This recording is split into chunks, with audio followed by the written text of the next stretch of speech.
আসসালামু আলাইকুম। অবিরাম বাংলার সংবাদে সবাইকে স্বাগত জানাচ্ছি আমি আফরোজা রূপা।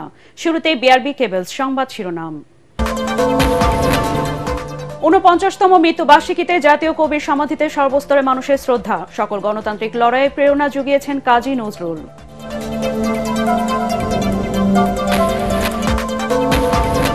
জুলাই সনদের আইনি প্রক্রিয়া শেষ হলে ফেব্রুয়ারিতে নির্বাচনে যেতে প্রস্তুত এনসিপি। ৫ দিনের সফরে চীন পৌঁছেছে ৮ সদস্যের প্রতিনিধি দল।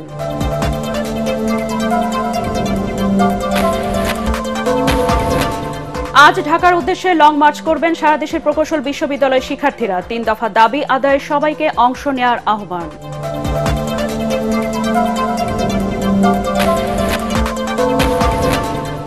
এবং কোটি টাকা ব্যয়ে নির্মিত শেরপুরের নাকুগাঁও স্থলবন্দরে স্থবিরতা। আমদানি রফতানি বাণিজ্যে ধস, কর্মহীন বন্দরের হাজারো শ্রমিক।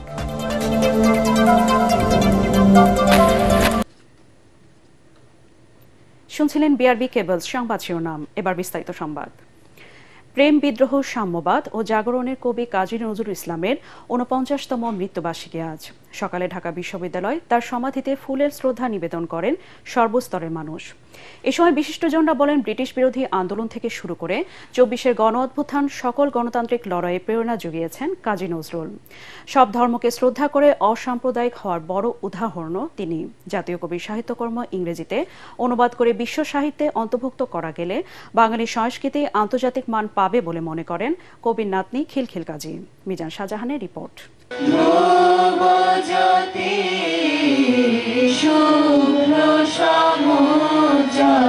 শৈশব কৈশোর কেটেছে অদ্যাহার আর অনাহারে।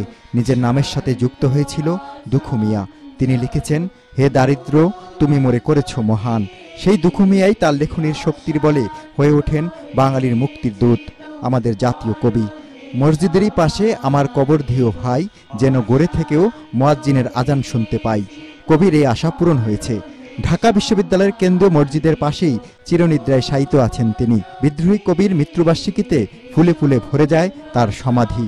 রাজনীতিবিদ, বুদ্ধিজীবী, কবি পরিবারের পাশাপাশি শ্রদ্ধা জানায় সর্বস্তরের মানুষ।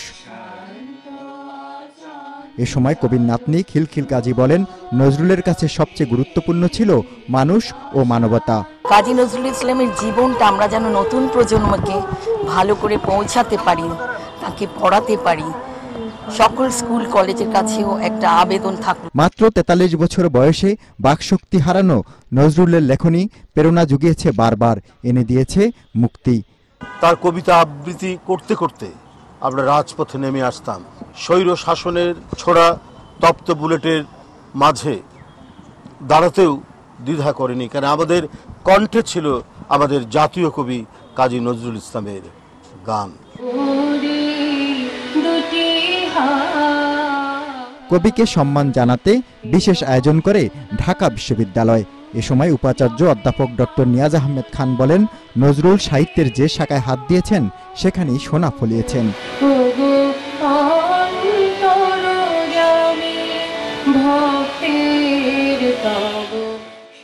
নজরুলের সাহিত্যকর্মের কোনো না কোনো দিক আমাদেরকে ছুঁয়ে যাচ্ছে না, অন্তত গান বা কবিতার একটি দুটি চরণ, এমন দিন বিরল। নজরুল লিখেছেন, যারে হাত দিয়ে মালা দিতে পারো নাই, কেন মনে রাখো তারে, ভুলে যাও মোরে, ভুলে যাও একেবারে, কিন্তু ভুলে যাও কি এতই সহজ? আমি চিরতরে দূরে চলে যাব, তবু আমারে দেব না ভুলিতে। এটি জাতীয় কবি কাজী নজরুল ইসলামের একটি গুরুত্বপূর্ণ উক্তি। যে গীতিকার দুহাত উজাড় করে লিখতে পারেন অসংখ্য শ্যামাসঙ্গীত ও ইসলামিক গান, যার কলম থেকে বের হয়ে আসে হিন্দু নওরা মুসলিম ওই জিজ্ঞাসে কোনজন, কান্ডারি বল ডুবিছে মানুষ, সন্তান মোর মার। এরকম মানবিক চিন্তার মানুষ তিনি যতই দূরে চলে যান, তাকে কি ভোলা যায়? মিজান শাহজাহান, এটিএন বাংলা, জাতীয় কবির সমাধিস্থল, ঢাকা বিশ্ববিদ্যালয়। জুলাই সনদের আইনি প্রক্রিয়া ফেব্রুয়ারির মধ্যে শেষ হলে সরকার ঘোষিত সময়ে নির্বাচনে অংশ নিতে প্রস্তুত এনসিপি। দলের ৮ সদস্যের প্রতিনিধি দল চীন সফরে যাওয়ার আগে গতরাতে ঢাকার হযরত শাহজালাল আন্তর্জাতিক বিমানবন্দরে সাংবাদিকদের একথা বলেন এনসিপির আহ্বায়ক নাহিদ ইসলাম। এরই মধ্যে চীনে পৌঁছেছেন তারা। এনসিপির প্রতিনিধি দলে নেতৃত্ব দিচ্ছেন দলের আহ্বায়ক নাহিদ ইসলাম। তার সঙ্গে আছেন সদস্য সচিব আক্তার হোসেন, মুখ্য সংগঠক সার্জিস আলম, মুখ্য সমন্বয়ক নাসিরুদ্দিন পাটোয়ারি, সিনিয়র যুগ্ম আহ্বায়ক সামান্তা শারমিন, সিনিয়র যুগ্ম সদস্য সচিব নাহিদা সারোয়ার নিভা, যুগ্ম আহ্বায়ক মাহবুব আলম ও যুগ্ম সদস্য সচিব তাহসিন রিয়াজ। এনসিপির নেতারা জানিয়েছেন সফরকালে তারা চায়না কমিউনিস্ট পার্টির সঙ্গে বৈঠক করবেন। ৩০ আগস্ট দেশে ফেরার কথা রয়েছে তাদের। জুলাই সনদ তার আইনি ভিত্তির মাধ্যমে আমরা একটি গণপরিষদ নির্বাচন ও আইনসভা নির্বাচন একই সাথে চাচ্ছি। আমরা বলেছি যে যদি এই কাজটি জুলাই সনদের এই আইনি ভিত্তি যদি যত দ্রুত দেওয়া যাবে নির্বাচনের পথে আমরা আরও তত দ্রুত আগাবো। যদি ফেব্রুয়ারির মধ্যে এই কাজটি করা সম্পূর্ণ হয় তাহলে ফেব্রুয়ারিতে নির্বাচনের জন্য আমরাও প্রস্তুত। বিএনপি চেয়ারপারসনের উপদেষ্টা ফজলুর রহমানের প্রাথমিক সদস্য পদ সহ সব পর্যায়ে দলীয় পদ ৩ মাসের জন্য স্থগিত করা হয়েছে। জুলাই গণ অভ্যুত্থান নিয়ে কুরুচিপূর্ণ ও বিভ্রান্তিকর বক্তব্যের অভিযোগে এই সিদ্ধান্ত নিয়েছে বিএনপি। গতরাতে দলের এই সিদ্ধান্ত চিঠির মাধ্যমে ফজলুর রহমানকে জানানো হয়েছে। জুলাই গণ অভ্যুত্থান নিয়ে কটূক্তির অভিযোগে গত ২৪শে আগস্ট তাকে কারণ দর্শানোর নোটিশ দেয় বিএনপি। নোটিশের জবাব সন্তোষজনক না হওয়ায় তার প্রাথমিক সদস্য পদ সহ সব পর্যায়ের পদ ৩ মাসের জন্য স্থগিত করা হলো। এখন থেকে টকশো বা সামাজিক যোগাযোগ মাধ্যমে কথা বলার সময় দেশের মর্যাদা ও দলের নীতিমালা যাতে ক্ষুণ্ণ না হয় এবং দেশের জনগোষ্ঠীর ধর্মীয় অনুভূতিতে আঘাত না লাগে সে বিষয়ে ফজলুর রহমানকে সতর্ক থাকার আহ্বান জানানো হয় চিঠিতে। ৩ দফা দাবিতে আজ ঢাকার উদ্দেশ্যে লং মার্চ করবেন সারা দেশের প্রকৌশল বিশ্ববিদ্যালয় শিক্ষার্থীরা। এই আন্দোলন সফল করতে সারা দেশের প্রকৌশল বিশ্ববিদ্যালয় শিক্ষার্থীদের অংশ নেওয়ার আহ্বান জানিয়েছেন বুয়েট শিক্ষার্থীরা। গতরাতে শাহবাগে ব্লকের কর্মসূচি শেষে সংবাদ সম্মেলনে এই ঘোষণা দেওয়া হয়। বিস্তারিত খায়রুল ইসলামের রিপোর্টে।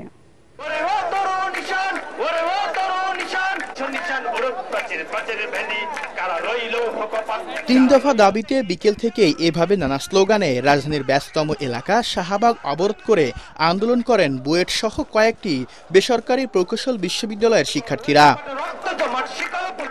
চাকরিতে নবম গ্রেডে ৩৩% ও দশম গ্রেডে ১০০% কোটা বাতিল এবং বিএসসি পরীক্ষা ছাড়াই নিজেকে ইঞ্জিনিয়ার দাবি না করার জন্য শিক্ষার্থীদের এই আন্দোলনে শাহবাগ এলাকা দিয়ে বন্ধ হয়ে যায় যান চলাচল।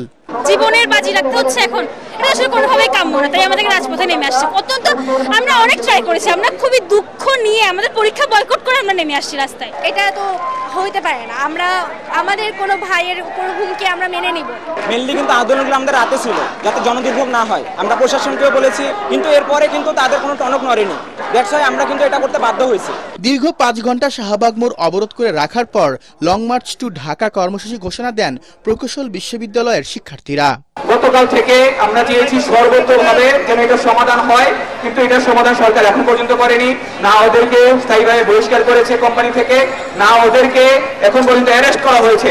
দেশের সমগ্র শিক্ষা প্রতিষ্ঠানের এবং সমগ্র শিক্ষা প্রতিষ্ঠানের প্রকৌশলী শিক্ষার্থীবৃন্দ আগামীকাল সকাল 10টায় শাহবাগে সন্ত্রাস এবং বৈষম্য রোধে লং মার্চ টু ঢাকা কর্মসূচি ঘোষণা করছি। এর আগে সোমবার নেস্কো কার্যালয়ে বুয়েটের এক শিক্ষার্থীকে ডেকে নিয়ে হত্যার হুমকির প্রতিবাদে দেশব্যাপী ব্লকেড অব ইঞ্জিনিয়ার্স কর্মসূচির ঘোষণা করে তারা।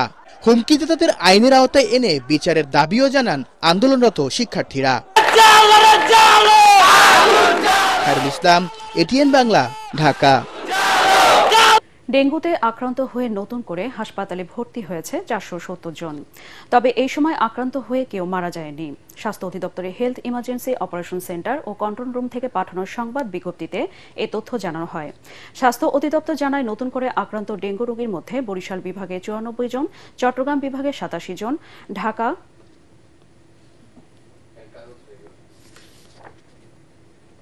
ঢাকা বিভাগে 90 জন, ঢাকা উত্তর সিটি কর্পোরেশনে 74 জন, ঢাকা দক্ষিণ সিটি কর্পোরেশনে 74 জন, খুলনা বিভাগে 34 জন, ময়মনসিংহ বিভাগে 11 জন, রংপুর বিভাগে 6 জন। ডেঙ্গু ও চিকনগুনিয়া সহ মশাবাহিত বিভিন্ন ভয়াবহ রোগের প্রাদুর্ভাব বেড়েই চলেছে। নিজেকে এবং পরিবারের সবাইকে মশা থেকে সম্পূর্ণ সুরক্ষিত রাখতে ঘরে ব্যবহার করুন এক্সপেল ন্যাচারাল অ্যারোসল, আর ঘরের বাইরে সাথে রাখুন expel natural mosquito repellent spray, যা সরাসরি ত্বকে ব্যবহার করা যায়।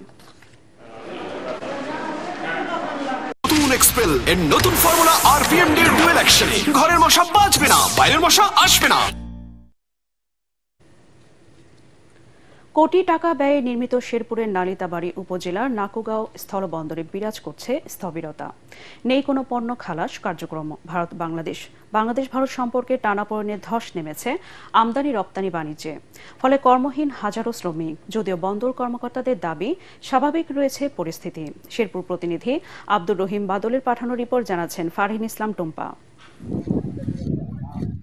মেঘালয় পাহাড়ের পাদদেশে শেরপুরের নাকুগাঁও স্থলবন্দরে বর্তমানে নেই কোনো কর্মচাঞ্চল্য।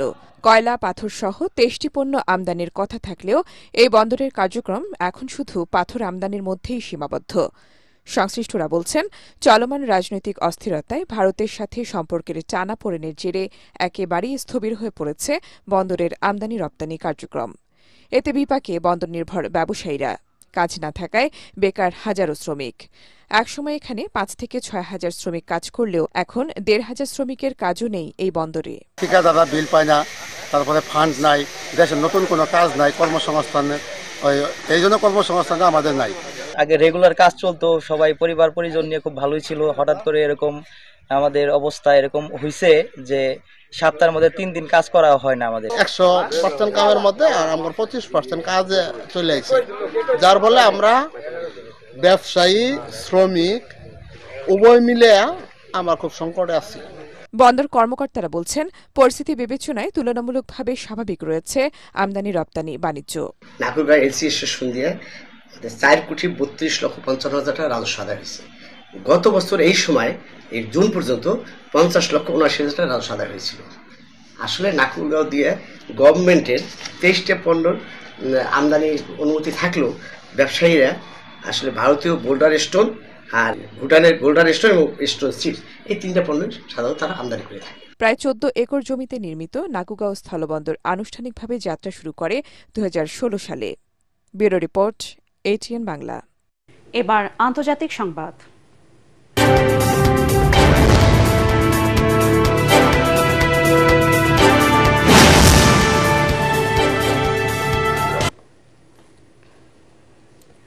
ভারতীয় পণ্যের উপর যুক্তরাষ্ট্রের আরোপিত 50% শুল্ক কার্যকর হচ্ছে আজ থেকে। প্রথমে দেশটির পণ্যের উপর 25% শুল্ক আরোপ করেন মার্কিন প্রেসিডেন্ট ডোনাল্ড ট্রাম্প। এরপর রাশিয়া থেকে তেল কেনায় আরও 25% শুল্ক যুক্ত করেন তিনি। এদিকে জার্মান সংবাদ মাধ্যম ফ্রাঙ্কফুর্টার আলজেমাইন জানিয়েছে, গত কয়েক সপ্তাহে ভারতের প্রধানমন্ত্রী নরেন্দ্র মোদীর সঙ্গে কথা বলতে 4 বার ফোন করেছিলেন ট্রাম্প, তবে একবারও ফোন ধরেননি মোদী। মাইন্ডস ভিত্তিক সংবাদ মাধ্যমটি বলছে, ট্রাম্পের উপর ক্ষুব্ধ হয় তিনি ফোন ধরেননি। জার্মান সংবাদ মাধ্যমটি আরও জানিয়েছে, ট্রাম্প নানাভাবে চাপে ফেলে ভারতকে যুক্তরাষ্ট্রের শর্ত অনুযায়ী বাণিজ্য চুক্তি করাতে চাইছেন, তবে ভারত এখনও এসব চাপে নতি স্বীকার করেনি বলে উল্লেখ করেছে ফ্রাঙ্কফুর্টার আলজেমাইন। এবার খেলার খবর।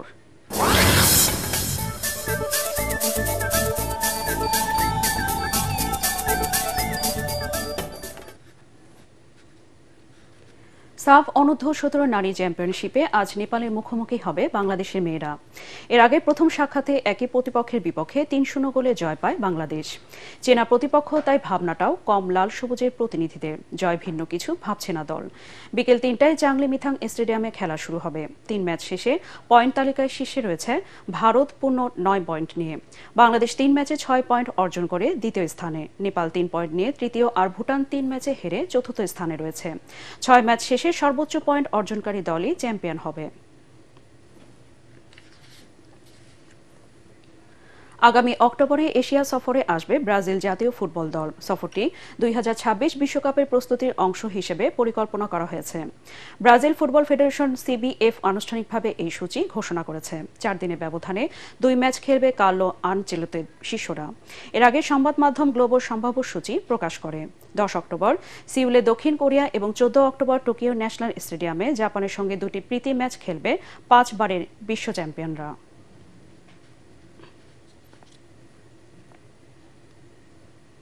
একটি ঘোষণা। এটিএন বাংলার নাম ব্যবহার করে সাংবাদিক পরিচয়ে কতিপয় ব্যক্তির বিরুদ্ধে সংবাদ সংগ্রহের নামে দেশের বিভিন্ন স্থানে চাঁদাবাজির অভিযোগ পাওয়া যাচ্ছে। এ ধরনের চাঁদাবাজ ও ভুয়া নাম ব্যবহারকারীদের নিকটস্থ থানায় সোপর্দ করার জন্য অনুরোধ জানাচ্ছে এটিএন বাংলা কর্তৃপক্ষ। এছাড়াও প্রতিষ্ঠানটিতে সাংবাদিক ও জনবল নিয়োগের ভুয়া বিজ্ঞাপন দিয়ে একটি চক্র প্রতারণা করছে। বর্তমানে এটিএন বাংলায় কোনো ধরনের নিয়োগ প্রক্রিয়া চলছে না। নিয়োগ নিয়ে কারোর সাথে আর্থিক লেনদেন না করার অনুরোধ জানাচ্ছে এটিএন বাংলা কর্তৃপক্ষ। শেষ করার আগে বিআরবি কেবলস সংবাদ শিরোনাম আরেকবার। 49তম মৃত্যুবার্ষিকীতে জাতীয় কবির সমাধিতে সর্বস্তরের মানুষের শ্রদ্ধা, সকল গণতান্ত্রিক লড়াইয়ে প্রেরণা জুগিয়েছেন কাজী নজরুল।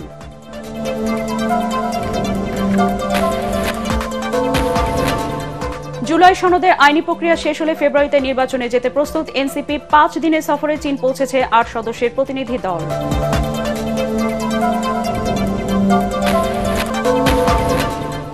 আজ ঢাকার উদ্দেশ্যে লং মার্চ করবেন সারা দেশের প্রকৌশল বিশ্ববিদ্যালয়ের শিক্ষার্থীরা। 3 দফা দাবি আদায়ে সবাইকে অংশ নেওয়ার আহ্বান।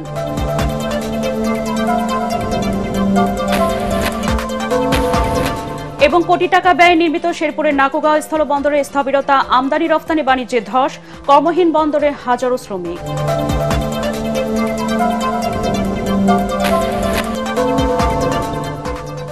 পরবর্তী সংবাদ দেখার আমন্ত্রণ জানিয়ে এখনকার মতো শেষ করছি। এটিএন বাংলা সংবাদ ইউটিউবে দেখতে ব্রাউজ করুন youtube/ATN Bangla News। ধন্যবাদ সবাইকে।